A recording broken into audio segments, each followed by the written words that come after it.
What is going on, Pokemon fans? Welcome back to Polar Wars Wrath. My name is JD, and today we're doing a playthrough of Pokemon Blue to figure who the best bug type is in Generation 1. We played through with 2 bug types already. We played through with Parasect and Butterfree. Today we're going to play through with Pinsir, the Stag Beetle Pokemon. A couple things about Pinsir. It's a mono bug type. It is in a slow level up rate, which means it's going to take us a while to get all of our levels. However, every level is very heavily weighted. There's trade-offs both ways on that. Our stats are HP is 65, attack is 125, which is a great attack stat. It's one of the highest in the game. Defense is 100. Speed is 85, which is pretty good for a bug, and special is 55. We got a critical hit rate of 16.41. So across the board stats, I would say, are very solid across the board. The worst stat is special.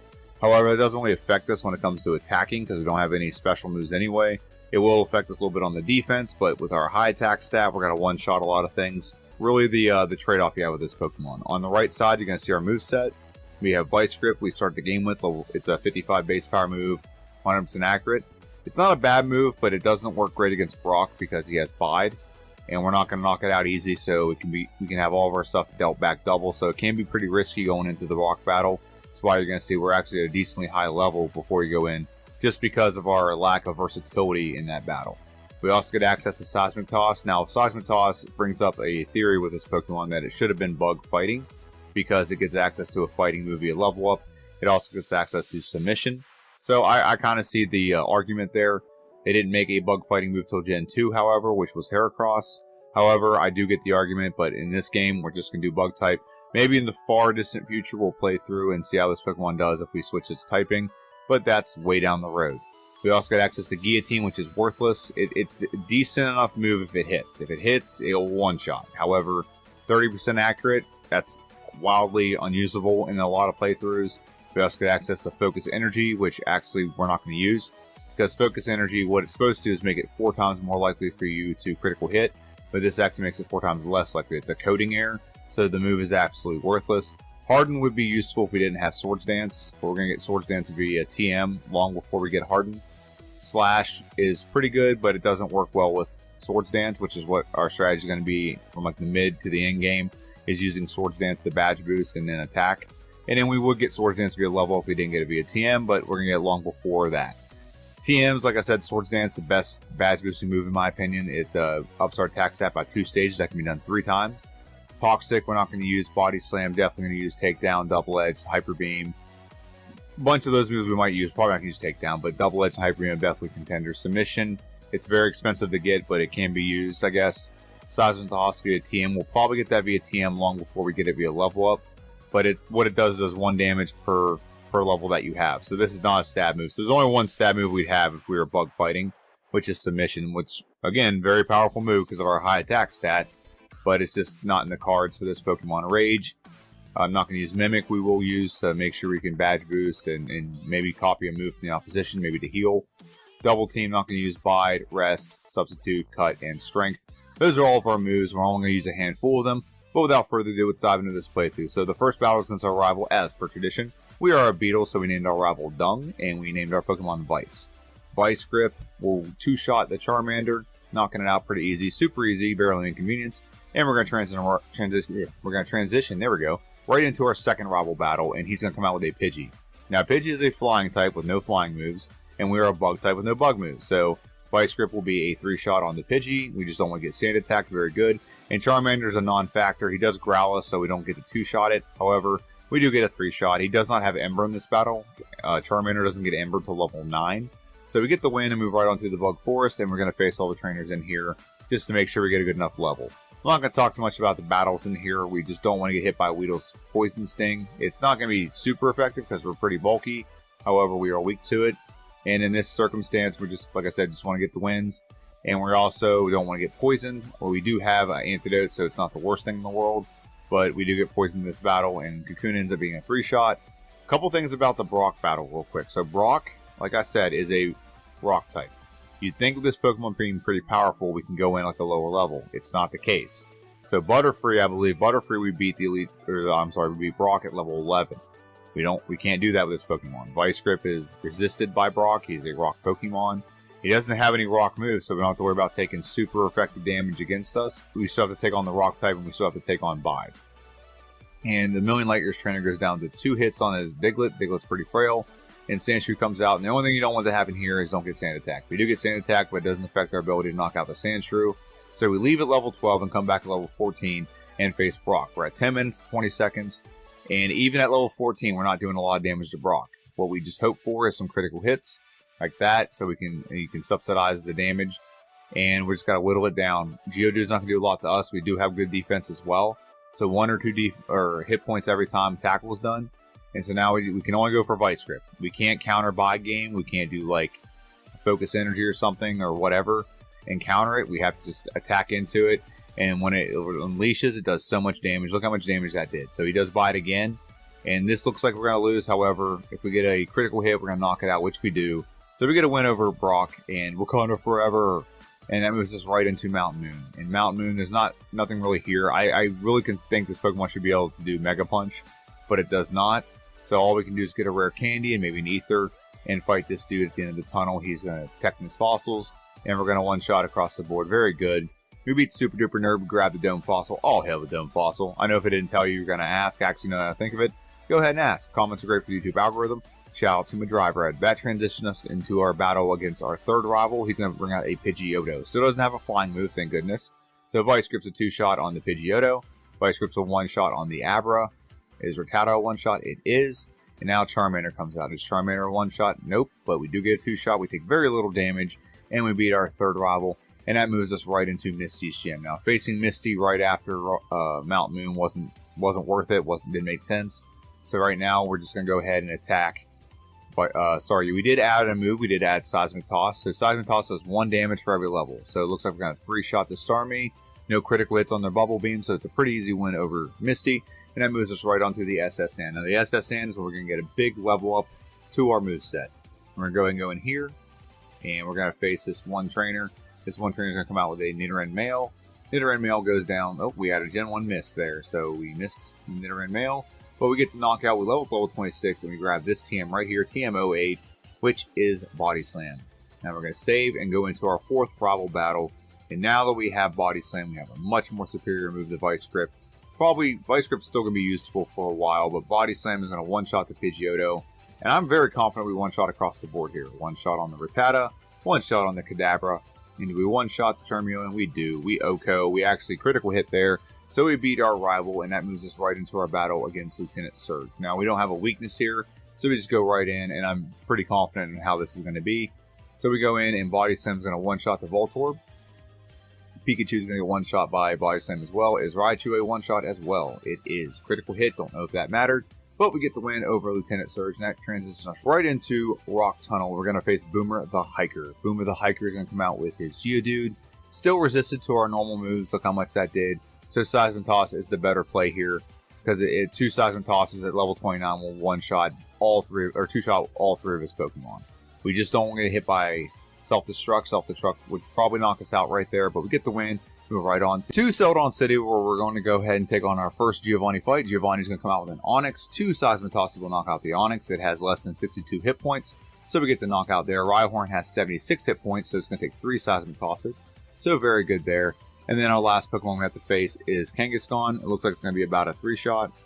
There's 2 Body Slams, and then the third one, it's a knockout. Very good. We beat Giovanni pretty handily. He's going to disappear like Batman. We're going to grab the Silph, and we're going to grab a Super Potion, and we're going to transition right into Pokemon Tower. Pokemon Tower, this battle is super easy, barely an inconvenience. It's the 5th rival battle. I think the anticipation of the game is what they intended, is that you leave Rock Tunnel, and then you immediately go in here. That's what they thought you would do, but anyone who's played through this game more than once knows that that's pointless. You got to get the Silph Scope first. So maybe this battle is supposed to be a lot more contested, and that's the way you're supposed to do it. But no one ever does that. We clean sweep this entire team. I'm sorry to not talk about that battle. Mainly just one-shots across the board except for Execute. And that leads us right into Silphco. And Silphco, there we go. Silphco, we're going to get TM3, which is Swords Dance, and that's going to lead us right into our next rival battle. It's kind of a risk here. We're only level 35, which means we're lower level than all of his Pokemon. But we're going to set up Swords Dance. And I don't know why we did this. I don't know why we didn't just set up one more time. Maybe I was afraid of another wing attack, maybe critical hitting me or something. And we're going to go ahead and finish setting up on the Execute. It really can't do much. It does poison us. Poison does do a little bit of damage. But this is Generation 1. As long as we're one-shotting, we're not going to really deal with much. And he went for Reflect, so I responded to that by going for... So I should have gone for Body Slam. We could critical hit and skip over that. Alakazam almost knocks us out. We're very close to getting knocked out. And if we don't one-shot the Charmander or Charizard, or he outspeeds us, we could lose that. However, we outspeed and we knock him out. And we move right on to Giovanni number 2. Giovanni number 2 is not really a hard battle. He's not really that difficult. We're going to go ahead and set up on Nidorino. The only thing we don't want to happen here is potentially get poisoned. However, once we're fully set up, we're going to sweep the team. And I think I was getting fancy here with my power points. This is something I can clean up in the second run, is the fact that I should have just gone for Body Slam. Just go for broke. We're going to go heal right after this and go take on a gym leader. It's not like we have this battle in like 3 more and we need to conserve power points. I don't know what I was doing here. This is a waste of time. I should have just gone for Body Slam. However, Vice Grip will be a 2-shot on the Nidoqueen, getting the win over Giovanni number 2. And 2 Avani goes down, and that brings us right into Erica's gym. Now, Erica's gym is a grass gym, so we actually have the type advantage here, but we have no move advantage. We're just going to go for Swords Dance and Sweep. So the Victory Bell comes out, and the best thing it can do, honestly, is poison us. Because now it can't put us to sleep, and all we got to do is get some moves off and set up. You know, what you don't want is to get wrapped and poisoned at the same time and not be able to attack. But luckily, we do outspeed the Victory Bell. We one-shot the Victory Bell, we one-shot the Tangela, and do we one-shot the Victory Vileplume? We do. So we beat Erica pretty handily, and that leads us right into Sabrina's gym. Sabrina and her whip. Might not have been a bad idea to face her immediately after we face Silph. That way we don't have to reroute. That's probably something I'll change in the second playthrough. But we set up Swords Dance, and now we're going to go for Body Slam. One shot on the Kadabra. Is Mr. Mama one shot? It is. Venomoth comes out. Is it a one shot? It is. And is Alakazam a one shot? It is not. However, it does outspeed us, and we knock it out with one Body Slam, transitioning us right into Koga. Koga is the poison specialist, and all we gotta do is get set up on Coughing. This is a foregone conclusion. One Swords Dance, we get hit by Sludge, we get poisoned, which is okay. It's not the biggest deal in the world. A little bit of poison damage isn't gonna do the worst thing to us. Body Slam on the Coughing, the Muck, the Coughing, and is Wheezing a one shot as well. Wheezing is a one shot as well. Pretty clean sweep over Koga. That will transition us right into our Blaine battle. Now, Blaine is going to come out, and he's going to come out with a Growlithe. Growlithe is the best Pokemon to set up on. He doesn't have anything great, and actually, Blaine's AI might actually go for a Super Potion or something like that, instead of actually attacking us. So we get 2 setups. I don't know why we didn't go for 1 more. Maybe we just fearing a critical hit or something. But we knock out the Growlithe, the Ponyta, the Rapidash, and his Arcanine a one-shot. It is a one-shot. So we get a clean sweep over Blaine, and that leaves us right into our final gym battle in our 3rd Giovanni fight, our 3 Avani fight, and he's going to lead out with a Rhyhorn. We're going to go ahead and set up on the Rhyhorn. 1, 2, and 3. He's got 134 hit points, so Seismic Toss to play. Nope, Body Slam. Dang near one-shots, actually. So we paralyze it, and now Dugtrio comes out, and we're going to go for Dig, Mimic on the Dugtrio and take Dig. He does lower our attack stat a little bit by growling us. However, we still get the one-shot. We get the one-shot on Nidoqueen. We get the one-shot on Nidoking. And is Rhydon a one-shot? That is the question. Rhydon is a one-shot. Get a very easy win over 3 Avani. Get all the gym badges. And that leads us right into our final rival battle before the Elite Four. And so we're going to go right into that battle right now. We're going to save real quick. And we're going to not jump over ledges. And we're going to go right into this rival battle. The rival's going to come out with a Pidgeot. Pidgeot actually is not a great Pokemon in this battle. It doesn't have anything great. It does add Sky Attack in the next battle. That's what makes it kind of formidable here. But we're going to go full setup. That is a super effective stab wing attack that doesn't do squat to us. Body Slam on the Pidgeot. Body Slam on the Rhyhorn. Not a one-shot. It's close, but not there. Execute comes out. Body Slam on the Execute. Body Slam on the Gyarados. Very good. Body Slam on the Alakazam. We do outspeed there. I don't know if we would have without the badge boost. I don't remember what the stats said, but we get the knockout. We get the win over our rival and head into the Elite Four. And before we go into the Elite Four, we're going to go ahead and check out our stats and moves real quick of this Pokemon. For first off, the stats. Attack is 185, defense is 157, speed is 140, and special is 107. And our moves are Body Slam, Seismic Toss, Mimic, and Swords Dance. In the bottom left corner, I want you to look real quick. That is our stats modified with the corresponding badge. So our attack is actually 208, defense is 176, speed is 157, and special is 120. And our moveset, this really isn't going to change very much. We might add Hyper Beam or Double Edge just to give us a little more oomph in a battle. But without further ado, let's dive into the Elite Four. The first member of the Elite Four is the Ice Specialist Lorelei, who leads out with a Dugong Gong Gong. Now, Dugong has an ice move, and ice moves are going to be decently effective against us. Not super effective, but decently effective. So we're going to go for Swords Dance 3 times, get fully set up. And with that being said, we should be able to sweep this entire team. Body Slam on the Cloister, Body Slam on the Slowbro. Jinx will easily be a Body Slam. If we had Vicer, it probably would have one-shot. And in Lapras, is Lapras a one-shot? It is. So we get a very easy win over Lorelei, and that moves right into Bruno. Bruno, the lost hiker of the Elite Four. We don't talk about Bruno very much, and for good reason. And we're just going to do the same thing. Set up Swords Dance 1, 2, and 3. Boosting all of our stats. Even if we level, it's not the biggest deal in the world. Body Slam will be a 2-shot on the... Actually, a 3-shot now. On the Onix, very good. And the rest of these Pokemon should be swept. 1, Hitmonchan, knockout. Hitmonlee, knockout. Onix, no. A critical hit skips over all of our badge boosts and all of our everything. So it just did a normal attack. And then Machamp goes down to 1 Body Slam. That leads us right into Lorelei, who is the most complicated fight of this game. Because we only have Seismic Toss to hit her, we don't have a lot of great options here. There's 3 Pokemon that we can't hit unless we're using Seismic Toss. So what we're going to do instead is we're going to use Confuse Ray, and we're going to use that to help us get through this battle. We get confused from jump, so now we're going to go ahead and go for Swords Dance, because there are 2 Pokemon we can actually Swords Dance and beat with this, and we can also help us outspeed her Pokemon as well.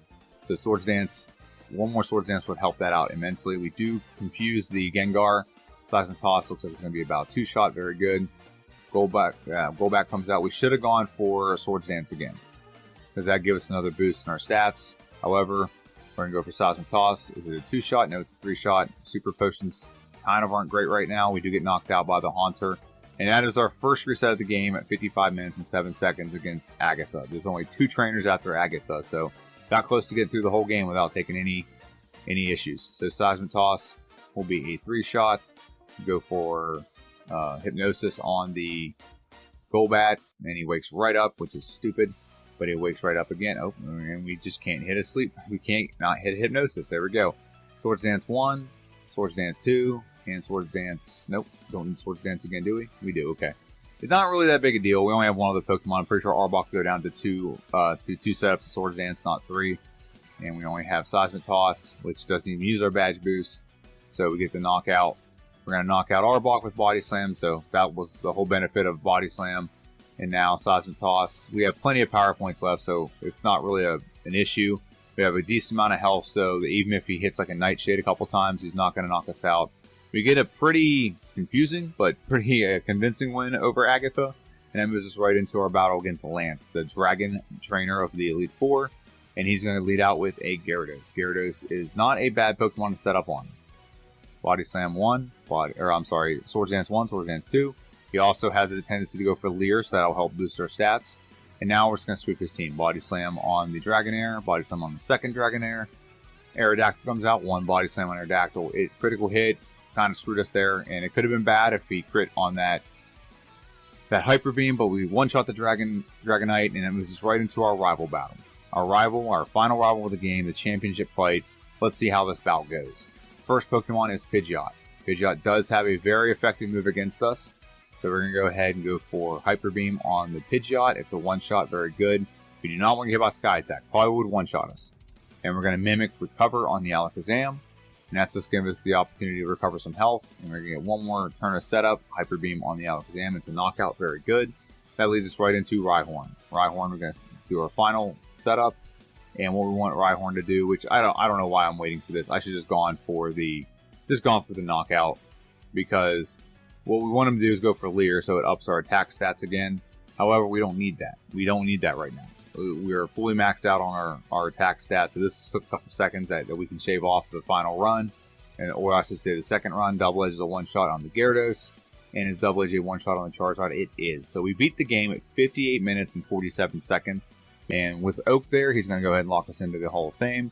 And what are we at here? We're at 58 minutes and 47 seconds. What's our in-game time? 5 hours and 31 minutes. Not too bad. But with that being said, let's go ahead and transition over to our tier list. So not a bad playthrough, like I said. Not a bad playthrough from our Pokemon. It wasn't the worst thing ever. However, we do have to put them on the list here. So with a time of 58 minutes and 47 seconds, where does that put Pinsir? That puts Pinsir right here behind Magmar and right in front of Flareon and in front of Furo. So not bad. You're definitely getting a trend here if you're not noticing the trend that I'm noticing with bug types. They're not doing too hot. I think Pinsir is, now that I've played through with Pinsir, I think he's probably going to have the best time. I do think Butterfree I can get under an hour, but I don't think I can get under 58 minutes. And I do think Parasect I can get under 65 minutes, but I don't think I can get it under an hour. That's going to be a very tough play. Maybe. It was only like a minute over.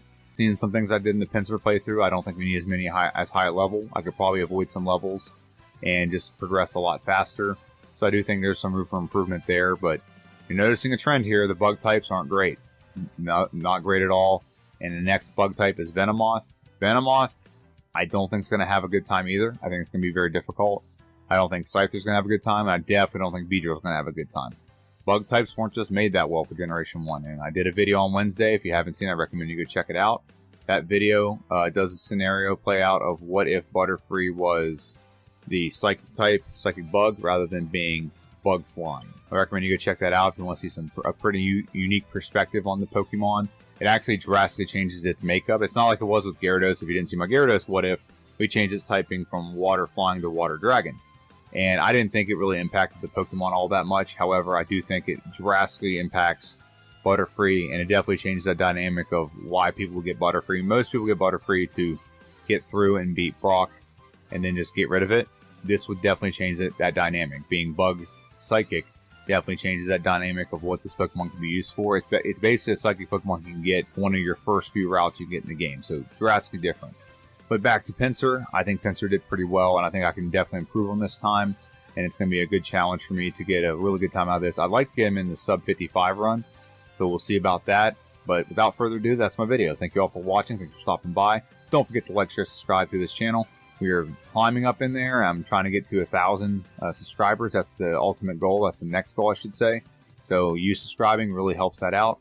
Have a good one. I'll see you guys next time.